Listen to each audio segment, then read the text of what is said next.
সুন্দরবন নামক একটি জঙ্গলে টুনা এবং টুনি নামের একটি সুখী দম্পতি বাস করত। একদিন টুনি টুনার কাছে বায়না ধরল যে সে ম্যাগি খাবে, তাকে ম্যাগি এনে দিতে বলে। টুনা তখন কি করবে, তার বইয়ের আবদারও মেটাইতে হবে, এ কারণে সে রাত্রিবেলাতেই ম্যাগি আনার জন্য বাইরে চলে যায়। এদিকে টুনি ঘরের মধ্যে একাই থাকে। এদিকে পুকুরের ধারে বাস করত একটি ভয়ঙ্কর ডাইনি। কতদিন হয়ে গেল কিছু ভালো মন্দ খাইনি, যাই আজকে ওই পূবের জঙ্গল দিকে ঘুরে আসি, দেখি কোনো কিছু ভালো মন্দ খাবার পাই কিনা। এই বলে সেই ডাইনিটি খাবারের উদ্দেশ্যে বেরিয়ে পড়ে।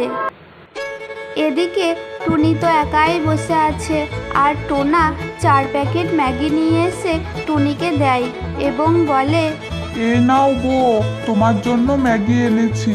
এবারে এই ম্যাগিটাকে ভালো করে রান্না করে দাও দেখি।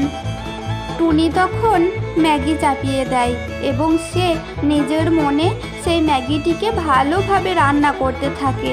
আর হঠাৎ ম্যাগির গন্ধ বেরোতে না বেরোতেই সেই ডাইনিটি এসে হাজির হয়।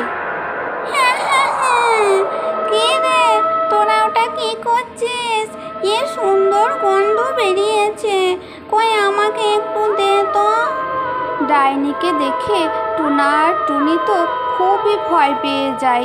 তখন ডাইনি বলতে থাকে, হ্যাঁ, আরে বাছারা, তোরা আমাকে দেখে ভয় পাস না, আমি হলাম ভালো ডাইনি। আমাকে একটু ওই ভালো জিনিসটা তুলে দে, আমি খেয়ে এখান থেকে চলে যাব, তোদের কিছু করব না। এই বলে সেই ডাইনিটি ম্যাগিটাকে সব করে খেতে লাগলো এবং টোনা আর টুনির জন্য অল্প কিছু রেখে দিল। আর তখন ডাইনি খেয়ে দিয়ে পালিয়ে গেল।